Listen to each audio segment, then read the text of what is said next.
What's going on, everybody? Welcome back to another ticker feed video. I'm super excited. We're going to be talking about gasoline prices. We're going to be talking about the planes, specifically in the military, the no air zone in the Russian Ukraine area, Shell buying buying Russia import oil, right? Airbnb bookings. I mean, guys, the list goes on and on. So the question is, why am I creating this video? What information do you need that you can help yourself? That way it's not a waste of time. So let's get straight into it. The whole point of this is for you to be able to see why your stocks are being affected. So let's get right into it. First things first, US gasoline prices rise again on talk of banning Russian oil. I don't know if you've seen it. Unless you're hiding underneath a rock, you can tell that the prices are insane. Just the other day, even though it says gasoline prices are pushing even farther above $4 a gallon, just yesterday for me personally, I had to get some gas at $3.99. Insane. So it says the highest price that American motorists has faced since July 2008, as call grow to ban imports of Russian oil. Now, largest energy producers you can see on the screen, you've got China, US, Russia, and Saudi Arabia. 10% of the global supply is Russia alone. 3% that we get from Russia, it's 3%. 3% that we get from the United States is from Russia. So keep that in mind when it comes to the banning. So this is really interesting information. So I wanted to pull that up. I know everybody has been talking about it here lately, but I know just in California, it's almost hitting $6. They're about $5.40 range currently, and it's gone up dramatically just in the past week. So I'll keep you posted on that. So then let's fast forward to the next thing. The president of Ukraine calls on Congress to implement a no-fly zone block purchase of Russian oil. Okay, so he participated, the president of Ukraine, in a call with a bipartisan group of more than 280 members of Congress on Saturday morning, during which the lawmaker said he laid out ways for the U.S. to help, right? So that's the whole point. We're not trying to do a World War III. So what can we do? They requested additional airplanes, a stoppage of oil purchases from Russia, and the establishment of a no-fly zone over Ukraine airspace.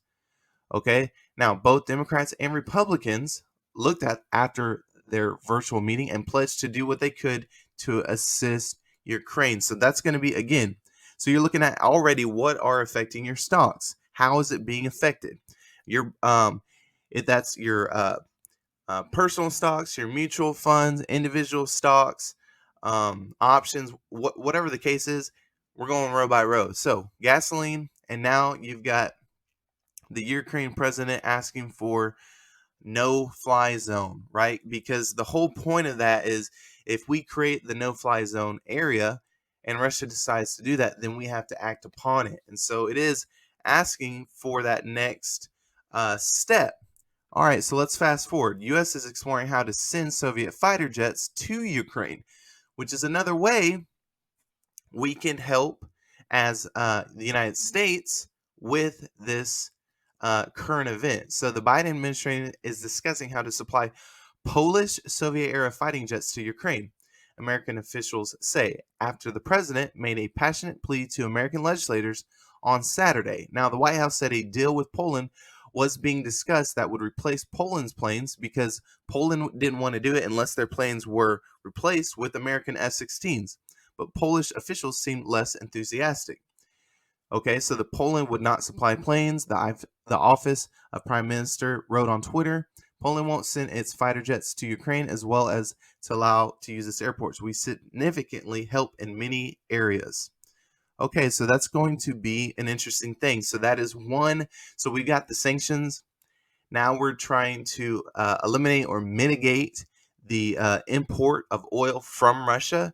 And then in order to support Ukraine at a different angle, you have the U.S. that wants to give them fighter jets, which is pretty interesting. So then let's fast forward to the next thing. That's going to be another topic. So for those that have purchased oil and gas type companies, right? You've got Shell buys cargo of Russian crude loading in mid-March from Trafigura. So they bought a cargo of Russia crude, okay, from the Swiss trader in S&P Global Platts window, loading from Baltic ports at a record low of dated Brent minus 28.50 a barrel, trader said on Friday. Okay, so why would they do that? Why, knowing what's going on, why would they do that? So keep in mind that those other European countries still need this product.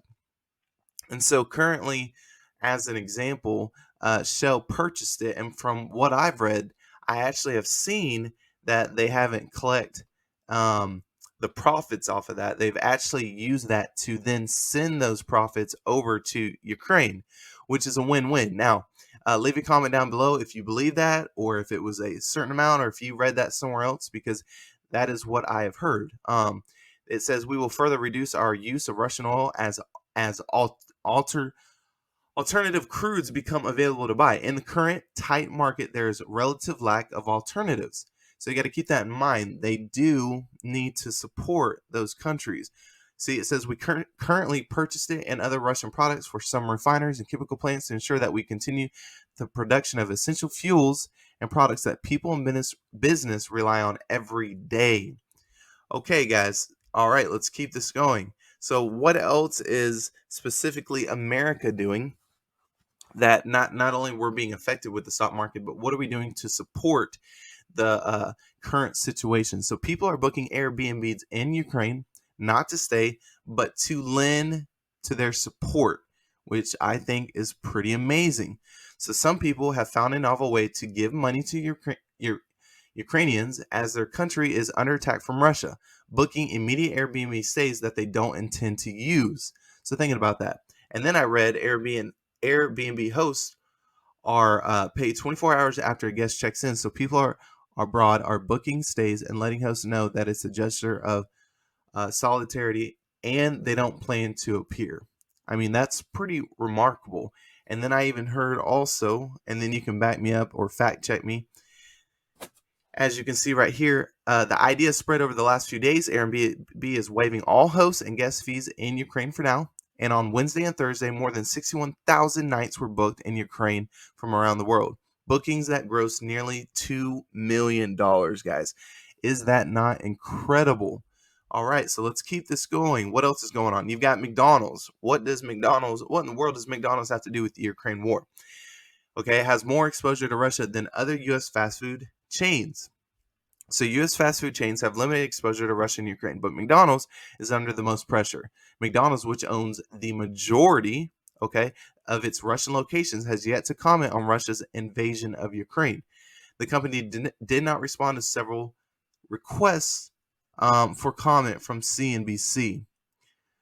Okay, so since opening its first locations in the Soviet Union 32 years ago, McDonald's has grown its footprint in Russia and Ukraine to more than 900 locations. Now, those restaurants account for 2% of its system-wide sales, roughly 9% of its revenue, and 3% of its operating income. So leave a comment down below. What do you think these companies that need to continue to pay, all the individuals that work for McDonald's, do they just cut off those restaurants and lose that gross profit, um, you know, for this situation? And then possibly, if you look systematically or systemically overall through the McDonald's company itself, will it affect their employees? Leave a comment down below.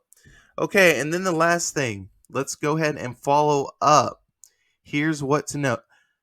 Moscow's proposed evacuation routes to Russia and Belarus are unacceptable, Ukraine said after Russia announced 6 evacuation routes, 4 which led to the 2 nations. Ukraine has insisted that civilians fleeing battle zones should be allowed to reach Western and Ukraine or European countries.